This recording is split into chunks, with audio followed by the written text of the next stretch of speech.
Alright, so I know that I've been talking a lot about Sonic these past few videos, but this is a channel that I intend to dedicate towards more than just the blue blur. Plus, I really do not want to be known as a Sonic tuber.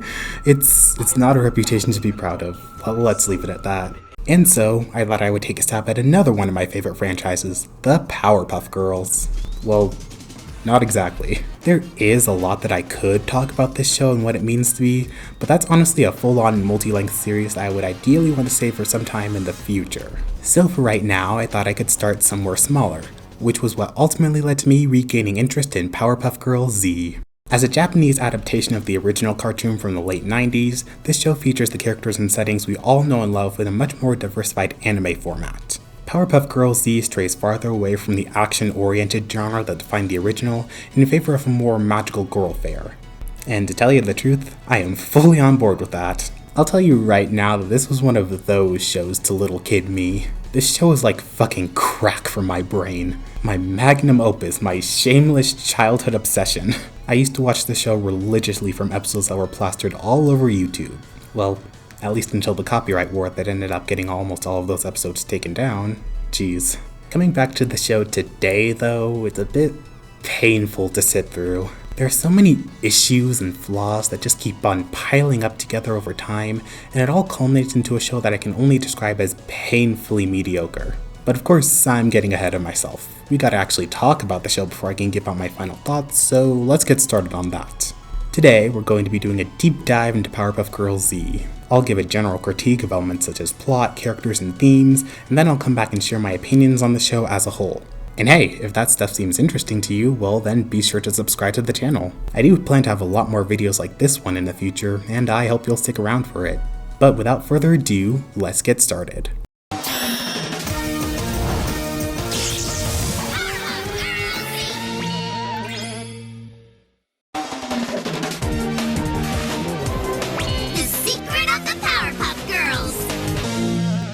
Anyone who was an active watcher of Cartoon Network in the late 90s likely had some knowledge of the original Powerpuff Girls. The show was a cultural phenomenon, and it had every reason to be. I mean, who wouldn't love some adorable kindergarten kids beating the ever-loving shit out of criminals, chemically enhanced monkeys, and Satan? The show's popularity didn't even end in the US. Several countries from all over the world absolutely loved the Powerpuff Girls, including a certain little place called Japan. However, these foreign countries had definitely run into a few issues with putting the show on TV. See, when it comes to broadcasting in areas you aren't native to, there are usually a few regulations you have to abide by in order to get your stuff on the air. This is the main reason why it often takes longer for countries outside the US to broadcast episodes of a television show. The content isn't allowed to be on the air until a certain period of time. With the Powerpuff Girls in particular, the limitations it had faced in Japan with cable broadcastings had ended up hindering a lot of its success. So in order to work around these problems, they decided to create their own version of the original cartoon as a way to capitalize on the brand in full. This new show was developed in a way that could broaden its appeal to the Japanese market, which is why it's now an anime in the magical girl genre. The girls are now made to transform into their battle gear, and they each get specialized weapons that let them shoot out powerful blasts of energy. Even Buttercup's hammer for some reason. A year before the show would air in 2006, a pitch pilot was showcased at the 2005 Tokyo Anime Festival. Despite never being released in full, clips that had been recorded from the event by fans did eventually end up getting leaked on the internet.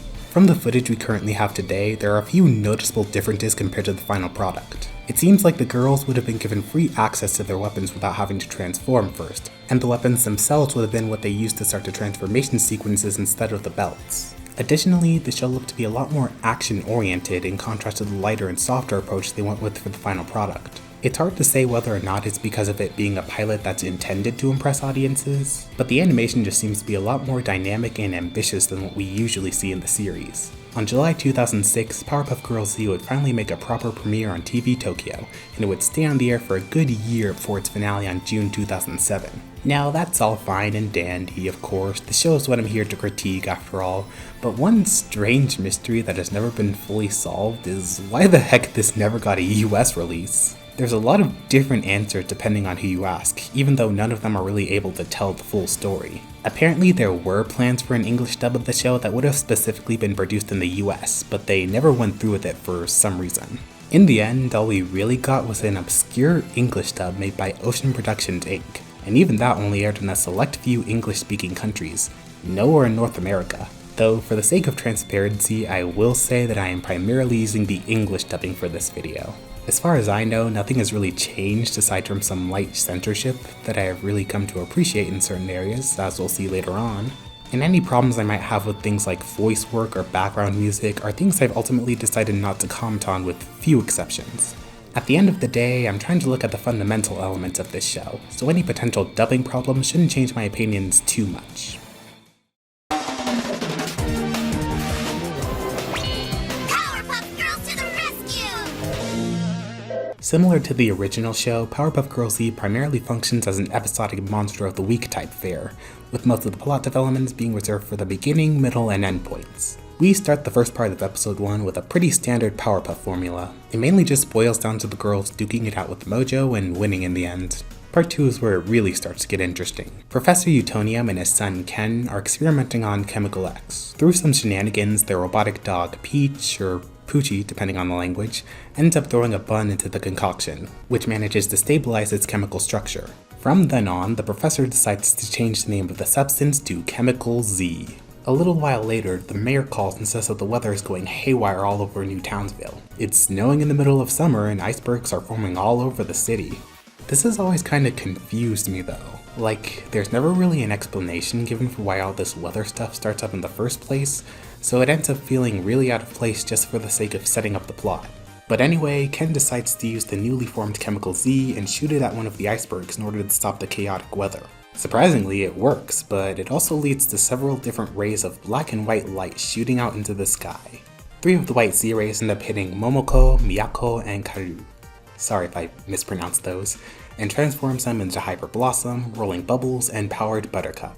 At the same time, one of the black Z-rays hits a monkey at the zoo, and transforms him into the infamous Mojo Jojo. The rest of the episode mostly just follows Momoko, as she meets up with Mojo after he lets all the other animals out from the zoo. They have a short fight, Momoko wins, all the animals are put back, and we end off with the professor and Ken setting off to find each of the girls that were hit with the light. The next few episodes follow a sort of mini arc. The girls meet up and get to know each other, learn about the new superhero business they've been pulled into, and eventually end with them officially forming the Powerpuff Girls Z. The power to save the day! Powerpuff Girls Z! See ya!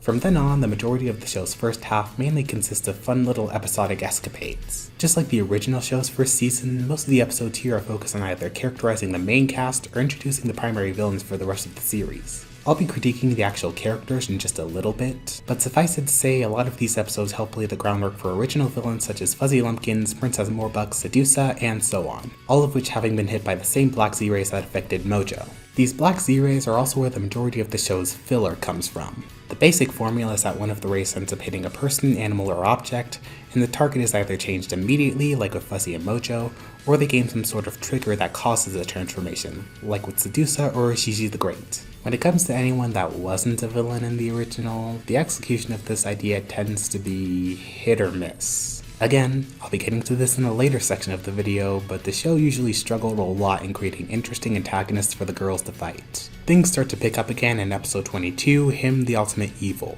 where, you guessed it, Him is finally introduced. At the beginning of the episode, we learn that one of the black Z-rays from the first episode ended up hitting a mansion far away from New Townsville, indirectly giving him the power to break free from his prison.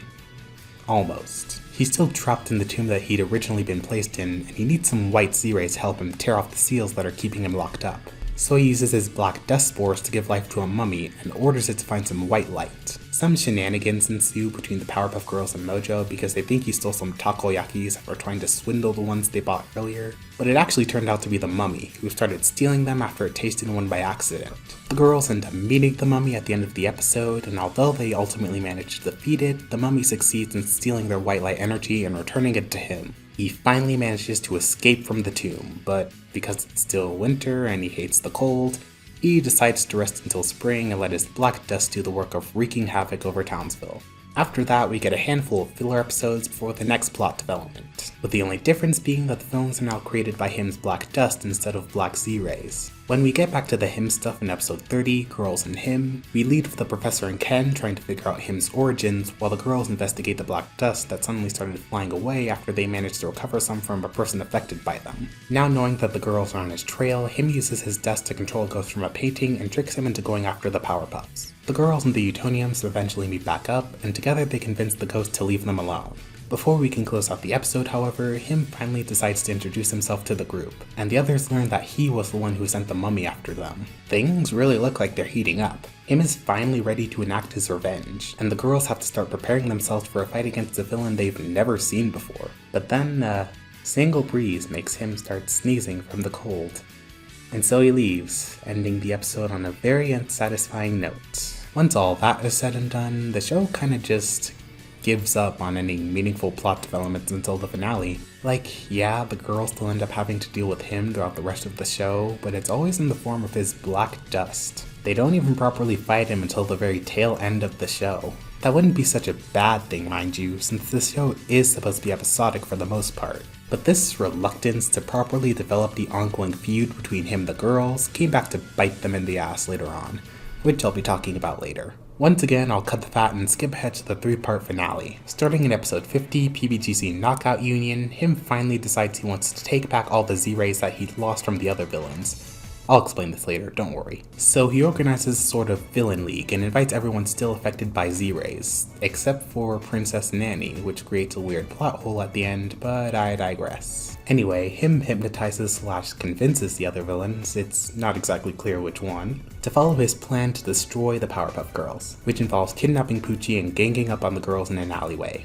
The girls eventually manage to rescue Poochie after they catch him alone with Mojo, and they bring both of them back to the lab. But they learn from Mojo that Him is indeed allying with all the other villains, and the time has come to finally destroy him for good. In order to accomplish this, the girls use the professor's secret invention that he was conveniently working on for this exact scenario, a giant Powerpuff robot. A robot that is not programmed to fight. No, it's supposed to be a time travel machine, which is obviously why it specifically had to be built as a giant robot, even though it's not supposed to be capable of fighting. It's a giant robot anyway. Yes, I am very salty about this. If you're gonna bring in your show's equivalent of Dynamo, don't chicken out of some of the rawest fights in the entire series by A, saving it for the finale, and B, making it so that it can't fight without white Z-rays for no good reason. Back to the show's finale, episode 51 is centered on the girls capturing the white Z-rays that ended up traveling through time.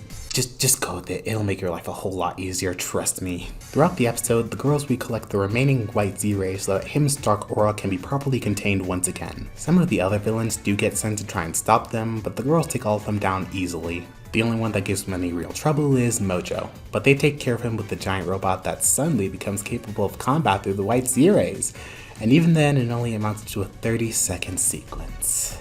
It is wonderful. Before the girls can use the Z-rays they've collected, however, Him finally recovers all the other villains' dark auras and uses it to unleash a volcano on New Townsville, ending the episode right there. In episode 52, the girls and the professor plan to extract the black Z-rays that are contained inside of Him and use the white Z-rays to neutralize them. The only problem is that they need all of the white Z-rays, including the ones that hit the girls and Poochie. Naturally, all of them remorse over losing their superpowers, or dying in Poochie's case, but they ultimately all agree to it, and the girls fly off with the white Z-rays to use them against Him. Things are all coming to a head here at last. The girls have a set plan to defeat Him for good, but obviously he's not going down without a fight. So it seems like we'll be getting one awesome final battle between the both of them. Nope. The girls spend some time dodging the volcano after Him uses it to attack them. They send out an iceberg to stun him long enough to steal his dark aura, and that's literally it. There's no final battle to close out the series. Nope, no sir. Him just gets defeated by an iceberg. After the volcano is stopped and the world is saved, the girls wake up to find that they still have their transformation belts and the abilities that came with the white Z-rays. Poochie also retains his ability to talk, and the professor deduces that it must have been some self-replicating properties that kept them from losing their powers. With Him's dark energy gone, the remaining villains no longer pose any real threat to the city, so they all get to be set free. Too bad Princess and Annie still have those black Z-rays inside them, and could resurface at any moment. And of course, the Gangrene Gang, despite being regular humans before they were hit with the Z-Rays, have to stay that way permanently. What a happy ending, guys. Okay, I mean, overall, the structure here wasn't really that bad. Disregarding the actual execution of these ideas, most of my issues stem from whenever the show tried to be story-driven and failed badly at it. Now we're gonna start looking at things that really bring this show down in my eyes, starting with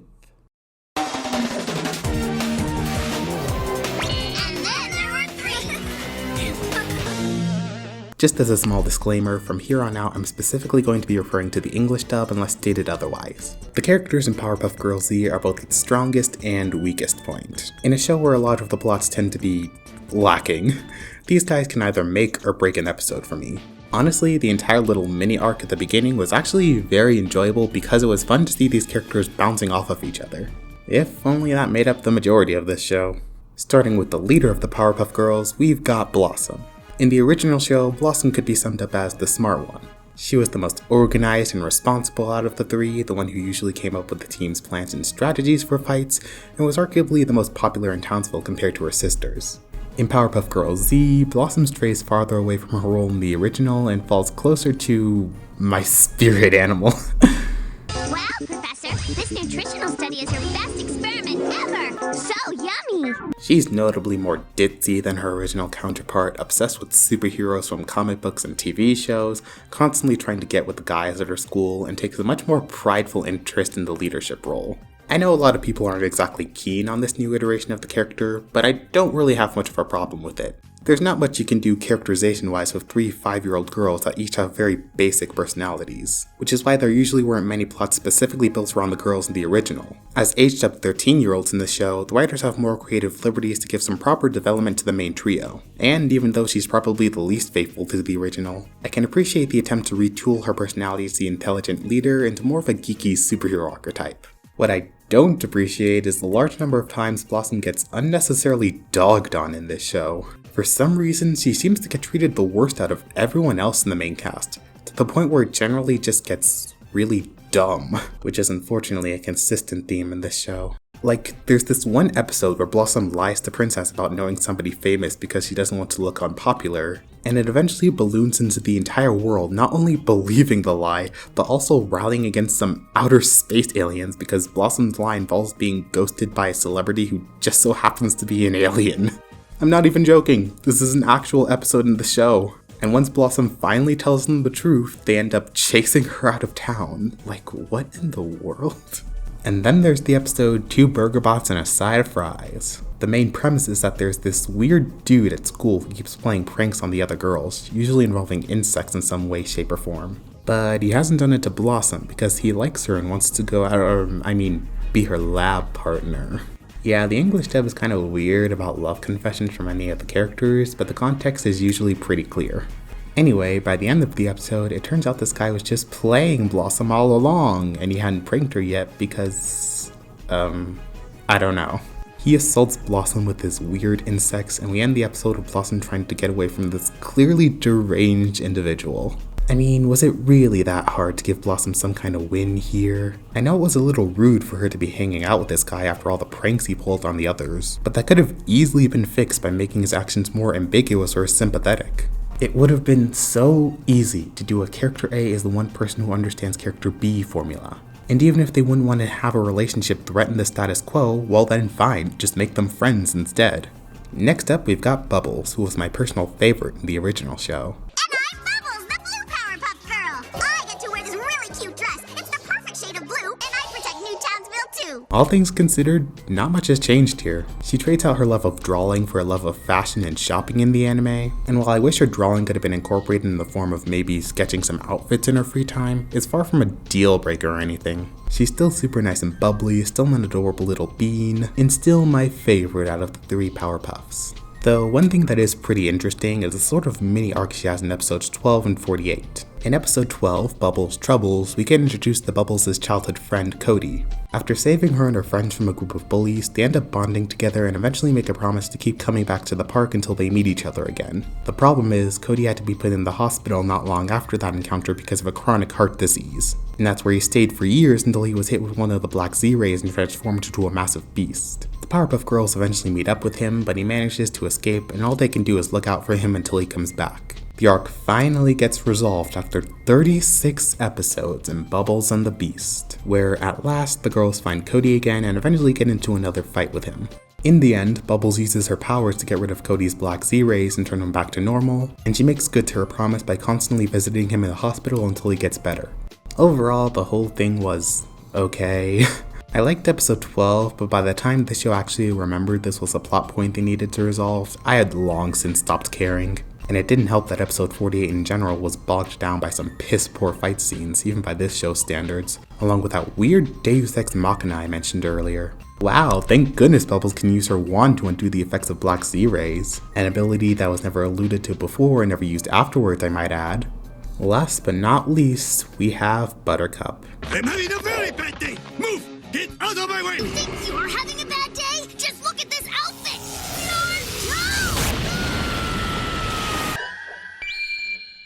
What a weirdo! Out of the three, she's the one who's had the smallest number of changes compared to the original. I honestly don't have much to talk about with her. I tend to find her to be a lot more obnoxious whenever a mean streak comes out, like that time she ate Blossom's lunch and There's No I in Powerpuff. Another episode where Blossom gets done incredibly dirty. And then there's this weird plotline where she was trying to find a way to see her dad without his mask on and started dressing up super feminine in order to do so, but it just amounted to yet another mediocre episode in an already vast sea of them.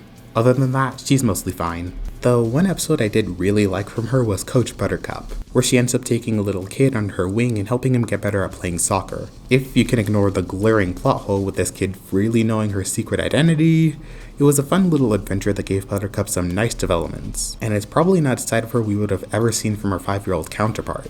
I really do wish we could have had more episodes like these that properly took advantage of the changed setting and the trio's more diverse personalities. It would have made the show a lot less tedious, I'll tell you that much. Moving on to the Utoniums, well, let's start with Ken, who I have very mixed opinions on.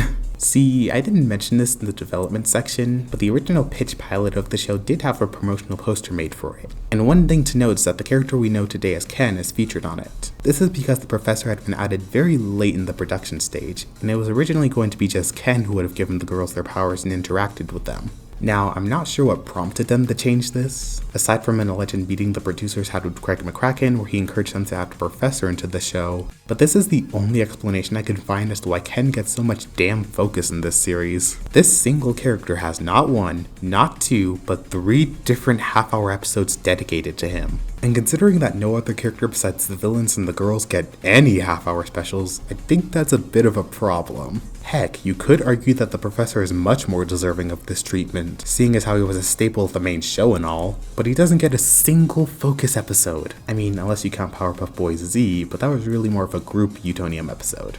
Even disregarding all that, I cannot understand what about Ken makes him so deserving of this treatment. He's nothing more than the child genius trope played as straight as can be, and occasionally he just gets downright obnoxious. The only thing that's kinda interesting about him is that he doesn't really have a motherly figure in his life. Oh, it's not because she's dead or walked out early on in his life, she's just an astronaut who works at a space station. And the episode All Ken Wants for Christmas ends with Ken literally meeting Santa and going to see his mom at the space station. Have I mentioned this show can be really, really dumb? When it comes to the professor, well, like I said, he's the only member of the main cast that doesn't get a focus episode, so he sort of just winds up feeling like a background character most of the time. Still, he's more or less the same character as he was in the original, and even though he's not a father figure to the girls in the anime, he still serves a similar role of being their mentor throughout the show. Although, this does tend to get a bit weird at some point. Like, depending on which version of the show you watch, the professor is either bizarrely interested in the girls' love lives or unnecessarily angry about silly things like Blossom forgetting his birthday when it isn't even for another month. No one's going to remember my birthday! Yes, we will! We have plenty of time. Then there's Poochie, and, he exists, I guess. Aside from detecting any Black Z-ray activity and calling the girls to transform, there is just nothing going on with him. He got 2 episodes, neither of them were very good, and honestly, all I'm left wondering is why the writers even thought this character would be strong enough to carry entire episodes by himself in the first place. Especially when you already have someone who is more than capable of doing that. The rest of the supporting characters are fine, all things considered. The mayor is considerably more competent than he was in the original, but the man's still a lovable goofball at heart. Miss Bellum hasn't changed a bit, not even in regards to Fuzzy having the hots for her. Miss Keene is a bit more absent-minded here, but she also hasn't gone through too many changes. And she's probably one of the more solid characters when it comes to the quality of her episodes. The villains are where it really gets interesting. Mojo Jojo's personality and backstory are both pretty similar and pretty different compared to the original show. Just like in the cartoon, he used to be a regular monkey that was mutated from exposure to the professor's chemicals, being given supernatural levels of intelligence and a permanent vendetta against the girls. However, in the anime, his main goal isn't really taking over the world anymore. Well, okay, it is still about taking over the world, but the things that end up setting him off are a lot more petty. It's rarely ever just Mojo terrorizing Townsville for shits and giggles. He usually has reasons that can be as mundane as getting 39 fries at a restaurant instead of 40, or not wanting to get his cavity fixed because of the pain from a drill. Overall, Mojo's just a lot sillier in this version. He comes off less as the menacing arch-nemesis of the Powerpuff Girls, and more like an annoying child they're constantly forced to babysit. Not that I'm complaining, this version of the character is a fucking riot and pretty much guarantees a laugh from me whenever he's on screen. Welcome to Chez Mojo! Hold on! Oh, Mojo loves ice cream. Everybody knows you cannot conquer the world on an empty stomach. Princess is kinda interesting here since she's actually given some background as to why she's the way she is. I mean, it doesn't really go any further than her parents giving her less attention than her sister Duchess, but it's something. The funny thing is though, we actually do get an episode where we meet Duchess for the first time, and she concocts this scheme where she builds a super suit based on the Powerpuff Girls' DNA, and uses it to humiliate them by defeating Mojo after she knocks them out. The whole thing even makes it to the news, but then nothing ever comes out of it. None of the girls or Utoniums ever bring up the incident, and they seem to just live with the fact that a random girl almost killed them and then became the unofficial 4th member of their group before vanishing into thin air. Anyway, Princess is more or less the same character in spite of her new backstory, just richer and arguably brattier. As a way to start her transformation sequence, she also gets a cat named Sapphire that changes Princess into a red-haired menace whenever she yelps. For some reason, the professor is never able to find a way to fix this, and so Princess is just doomed to keep on wreaking havoc through the city for the rest of her life. But whatever. Sedusa is also fine for the most part. She starts out as a girl named Annie who runs a sweet shop and has a crush on a boy named Jason. When she gets hit with the Black Z-rays while holding some lipstick, she's cursed to transform into Sedusa whenever she puts on any kind of lipstick. On top of retaining her seduction powers from the original, along with somehow being even more blatant pandering towards the male gaze, she also gets some shape-shifting powers, which is pretty cool, I gotta say. Personally, I think Sedusa is probably one of the more fun villains in this show. Even though every single one of her episodes involves trying to impress Jason in some way, I like that the writers are usually able to mix it up each time to keep things from getting stale. One minute she's trying to steal jewelry to be sexy like Miss Bellum so that Jason will notice her, and then in the next, she's rallying an entire mob of smitten boys to make Jason jealous. It's all great stuff. My only issue is that she acts kind of odd in what is basically her finale episode. I won't get into it too much since the episode is mostly just the typical Sedusa antics with an ever so slightly fresher coat of paint, but the show tries to make it seem like she's having an identity crisis over her and Andy being the same person, and it just felt more bizarre to me than anything else. Oh, and of course the fact that she was also never fully cured of her Z-ray infection and can very easily turn back under the wrong circumstances is always going to be a major sticking point with me. Alright, who's next? The Rowdy Rough Boys. Okay. It's alright. I can do this. I can get through this. Okay. Let's continue. Look, I'll cut to the chase and say that I have a very mixed opinion on the Rowdy Rough Boys in the original. I liked their debut episode, but that had more to do with the concept of the episode than the Ruffs as actual characters, which were very flat. Then when they came back in season 5, yeah, 11 minutes of gross out and annoying boy stereotypes was a pretty easy way to cement them as some of my least favorite characters in the show, and the episodes that came afterwards did not help in changing that opinion. So how do they fare in Powerpuff Girls Z?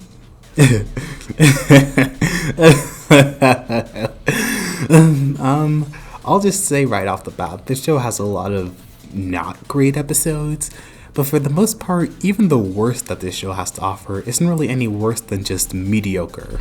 That all changes once the Rowdy Roughs come into the picture though. The 2 episodes that they got are some of the very few episodes in this show that genuinely make me mad.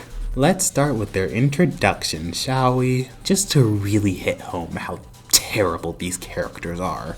Episode 20, The Rowdy Rough Boys, begins very similarly to the episode it's based on, with Mojo trying to find a way to create evil counterparts of the Powerpuffs. He ends up breaking into the Utonium's laboratory and stealing their Chemical X, but he also doesn't leave without stealing odd things like a bendy straw, a used ear swab, and a dirty sock. I get that these are supposed to be items that carry DNA of the girls, but why these items specifically? Why did Mojo have to use things that were so nasty? I mean, I know the answer, it was another way to justify the boys being disgusting jackasses, but I still don't understand why that was necessary. Anyway, Mojo heads back to his hideout and uses the materials he collected along with his nose hairs to create the Rowdy Rough Boys. And right out of the gate, they prove to be absolutely insufferable. They do stupid things like stick fingers in their noses like toddlers, and somehow treat their kinda sorta father figure even worse than the original Rowdy Roughs did. It isn't long before they ditch Mojo and go around terrorizing Townsville. They do such wonderful things like spreading garbage everywhere, putting reptiles and insects in people's foods, and peeing all over Townsville. Eventually, the girls catch up with them and they retaliate by throwing boogers at them. Then they flip the girls' skirts, and if that wasn't enough, they moon the girls. You know what? I need to take a break. I need to take a very long break from this show. I'm not gonna sugarcoat it, this entire episode is fucking disgusting. I would unironically watch The Boys Are Back in Town 10 times over before watching this complete dumpster fire. At least the gross out there only lasted for 11 minutes. This show almost seems to pride itself on beating you over the head with how disgusting this entire thing is. The Rowdy Rough Boys aren't even a threat to the girls in any way. They just keep bumbling around, pestering them like idiots, and somehow not getting their asses kicked because we needed to keep this atrocity going for as long as possible. I unironically prefer the English dub for this episode because they actually make an effort to censor some of the gross out shit. It's not like anything they could have done would have saved this clusterfuck, mind you, but the fact that they actually remove things like the boys peeing on Townsville and mooning the girls is something I absolutely have to respect. If you can believe it though, their second episode was somehow even worse than this one. Episode 42, The Rowdy Rough Girls, basically involves the boys trying to steal the girls' clothes to ruin their reputation. Yep, it makes about as little sense as you would expect. For some reason, it's suddenly a known fact that the Powerpuff Girls' magical transformation clothes need to be washed, because apparently clothes that magically appear when the girls transform are capable of getting dirty. And so, the Rowdy Roughs manage to steal the clothes along with the girls' weapons, and the professor has to make super suits so the girls can take their clothes back. If you thought this episode was dumb already, it gets even dumber when the boys go to an event that the Powerpuff Girls were expected to attend, and somehow manages to trick everyone into thinking that they're the real Powerpuff Girls. I shit you not, even when the actual Powerpuff Girls show up, and it's so painfully obvious what is going on, not even the mayor can figure out he's being lied to by imposters. The rest of the episode is just the girls trying to talk some sense into a town that's collectively had its brains stolen by the writers, along with some good old grossed out courtesy of the Rowdy Rough Boys. The train wreck finally ends when the girls have to force the boys to willingly take off their suits, because apparently the suits are indestructible and they can't hurt them normally, despite the fact that the girls themselves have been getting hurt in these suits since the very first episode. Like, did everyone involved in this thing just conveniently forget the continuity they had built over the last 41 episodes? Was this the work of some new writer that no one bothered to correct on their many plot holes? I legitimately want to know what went on behind the scenes leading up to this shit show being concocted. Hell, I want to know whose idea it was to characterize the Rowdy Rough Boys like this in the first place. Last I checked, the girls are supposed to be aged up to a middle school level, aka 13 or 14 years old. Why do the Rowdy Rough Boys still act like elementary schoolers? No, really, what was the reason not to have them act like the teenagers the girls are supposed to be? They would have been so much more tolerable and interesting than whatever the hell they became in the final product. I thank God every day that 2 episodes were all these little shits ever got. And even then, I think that's 2 episodes too many. Even though they did make one final appearance in episode 51, they were easily taken down by the girls kissing them, which is honestly about as dignified of an ending as they deserve. I think I'm just gonna forget those characters ever existed and move on to the next major villain. Next up, we've got him, the primary antagonist for the second half of the show. He actually changes quite a bit here compared to the original. His backstory is that he was an immortal demon who brought chaos and destruction to a town from way back when. It wasn't until Professor Pythium used Chemical X to create the good enough girls that his rampage was finally put to rest. Oh, it wasn't because of anything the girls did. Nope. Nuh-uh. Him just got stunned by a small breeze and the girls took advantage of that to defeat him. Together, they were able to separate the black particles that him used as his power, and seal them in a chest before sending it to the bottom of the ocean. Years later, when Ken fired the Chemical Z at the iceberg, the chest containing the black particles from all those years ago had been trapped inside the ice, and that's what led to all the black Z-rays being released. Some of them found their homes in the villains we know today, while one of them hit the mansion that him had been trapped in. So while he was given the power to escape, he was inherently much weaker than he used to be. Ignoring how terribly paced and disjointed episode 30 was, I think that him's background is good on paper. It gives him some interesting history and an actual reason for his vendetta against the girls, and it was a decent way of setting him up as a dangerous foe the girls would have to learn to overcome. Unfortunately, that's not what ended up happening. But then again, what else is new with this show? Just like I said earlier, him just doesn't do anything interesting for the rest of the show up until the end. He doesn't fight the Powerpuff Girls or come to the realization that he probably should be taking back his black Z-rays until you've forgotten that was something he could even do in the first place. He's just another villain that the girls regularly get to curb stomp. Even when they do encounter him directly, him is either taken out way too easily for what is essentially supposed to be Satan, or gets exposed to a convenient little breeze that forces him to retreat. And in general, the whole thing with him's weakness being cold is such an annoying plot device. It was an easy way for the good enough girls to beat him in the past without trying. It was a thinly veiled way to keep him from fighting the girls until the writers remembered he kinda had to do that. And it was an underwhelming way to defeat him in the finale instead of having the girls actually, fight him. All of this just adds up to make him look like, well, a total wimp. It doesn't even matter if he has full control over a fucking volcano, just throw some ice over him and the job is done. If you really wanted to make him seem like anything more than a total pushover, then he 100% should have demolished the girls in one of his earlier appearances. You could have even done it in episode 30. Just cut out all the dumb filler and nonsense with the ghost and have him challenge the girls directly. He wins, the girls almost die, and the Utoniums have to save them. Not only does that set a precedent for how powerful him really is, but it also prompts the girls to get stronger and more efficient with their powers. Have them keep on facing him throughout the rest of the show. Have them gradually improve and eventually defeat him regularly. Have that encourage him to take back all the Z-rays he lost. Just do something to give this show stakes of any kind. Ugh. Moving on from that little tangent, the rest of the main villains don't really have much worth talking about. Fuzzy, the Gangrene Gang, and the Amoeba Boys are pretty similar to how they are in the original, with only a few changes. Only thing worth noting is the fact that the Gangrene Gang are yet another casualty of the unresolved Z-ray exposure that everyone decides to just sweep under the rug and forget. Was it really that hard to just make them human again once him stole their Z-rays? Okay, who else is left? Well, there's Gigi the Great, who was cool and had a fun episode dedicated to him. There's the weird noodle man who wouldn't shut up about the way of the noodle. Oh, I'm sorry. The way of the noodle! There's Pencilhead and Captain Eraser, both of which share an episode that was only saved by the fact that the Pencilhead sounds like Pinkie Pie in the English dub because they're both voiced by Andrea Lippman. What's the matter with you? Show some backbone! I can do whatever I want! Evil monsters are supposed to be pranksters, you know! Surprise!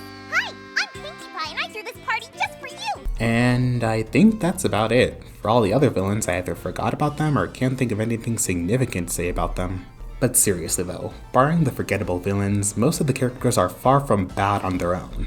It's usually just the execution of their focus episodes that leaves a lot to be desired. But even though I have been sharing my thoughts on some of these episodes, I still need to get to the root of the problem in order to tie everything together. So let me get on that.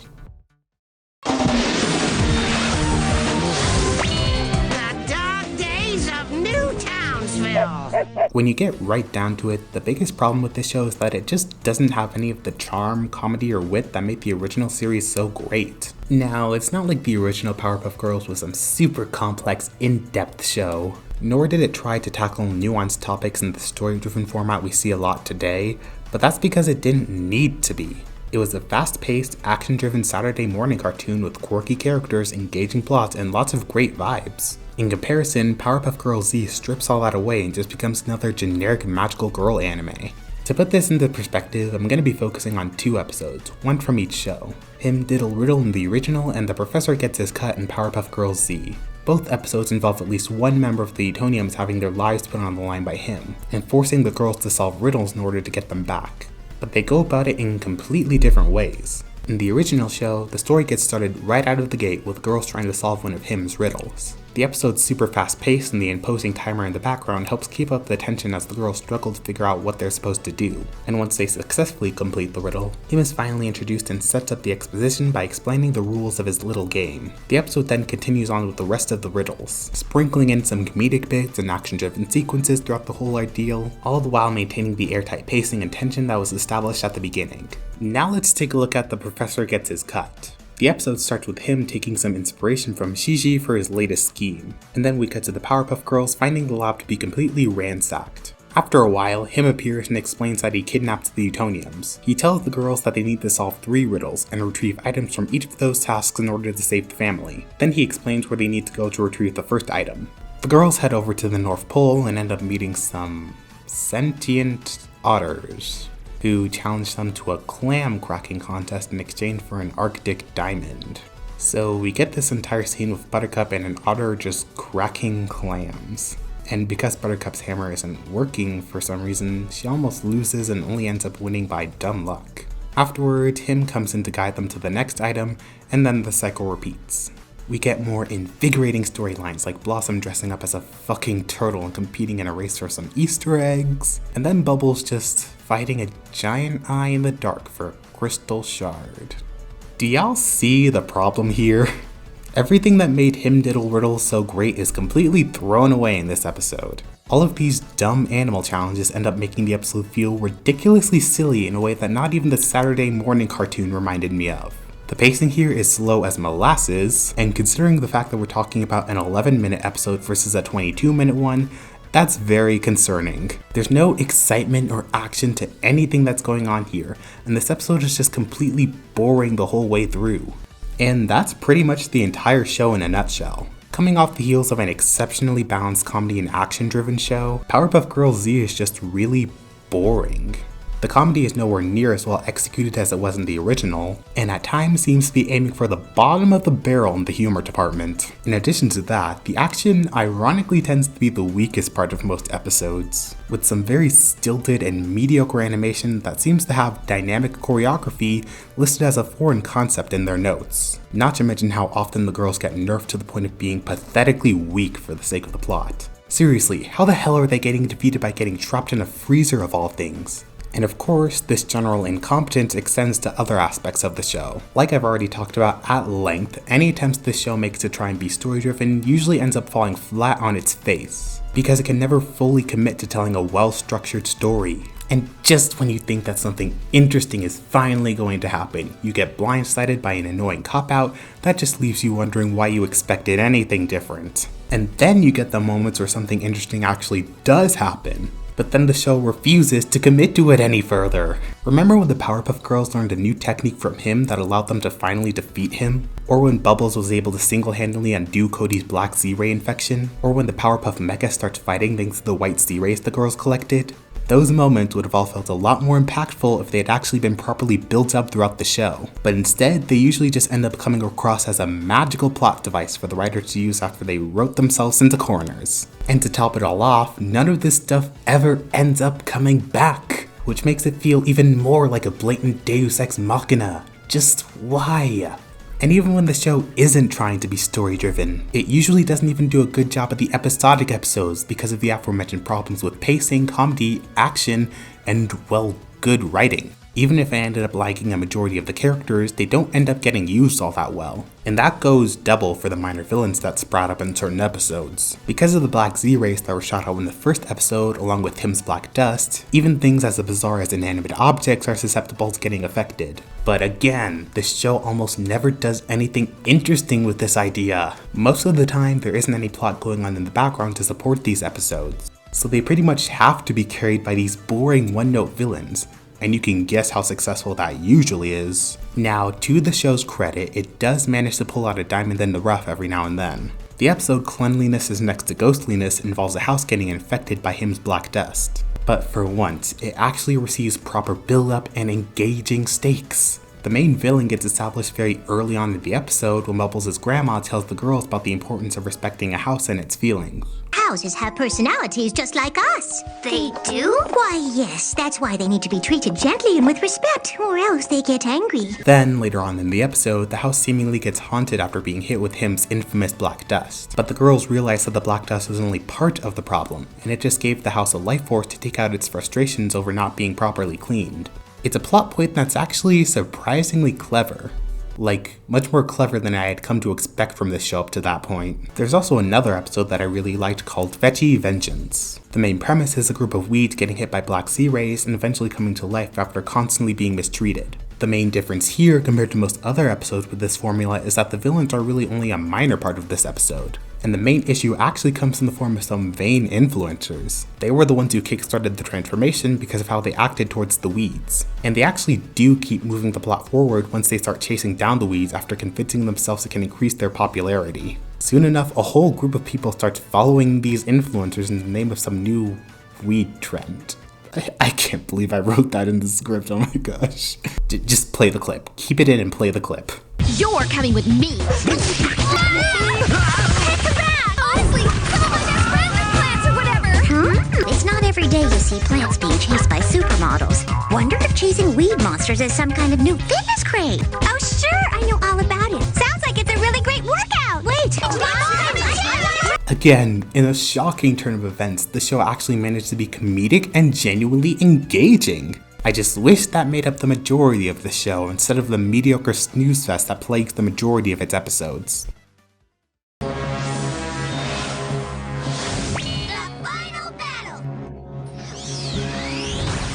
Listen, part of me really hates how much of a Debbie Downer I've been in this video. Like I said before, I used to absolutely love this show as a child, and after trying and failing to get through a full watch of it years ago, I thought it might be fun to try again today. I wanted to like this show, I really did. Literally everything seemed to be pointing towards this show being an amazing anime. The entire aesthetic here is incredible, the characters are mostly just as fun and memorable as they were in the cartoon, and the retooling of the original into this new format seems like a goldmine for new, interesting stories. Alas, try as I might, I can't rate this show as anything better than mediocre. It has a handful of episodes I enjoyed and very few episodes I would describe as outright bad, the keyword here being very few, but the poor writing, subpar comedy, and terrible action leaves a bad taste in my mouth that cannot be mended. For my final ranking of the show, I was actually a bit torn on what I wanted to score it as. If I used decibels for my ratings, then I would have given it a 4.5 out of 10. But since decimals tend to just overcomplicate things, I had to decide between rounding up or down. For a while, I was considering putting it in that 4 out of 10 range, but the margin of episodes I did genuinely enjoy, along with most of the bad episodes just being middle of the road in quality, was enough for this show to just barely make the cut. And so, Powerpuff Girls Z gets a very low 5 out of 10. Look, I'm not opposed to another anime for the Powerpuff Girls, and heck, I wouldn't even mind another attempt at the magical girl format. But I am begging y'all, please commit to something other than boring the viewer to death. Trust me, your show will be a lot better for it. But anyway, I hope you guys enjoyed this video, even with some of my more negative thoughts. As always, feel free to leave your personal thoughts about this show in the comments. I'd be interested in seeing what you have to say, as long as you're civil, of course. So yeah, that's all for now. I'm gonna go watch the original Powerpuff Girls, and I recommend you all do the same. It's a really great show. See you in the next one.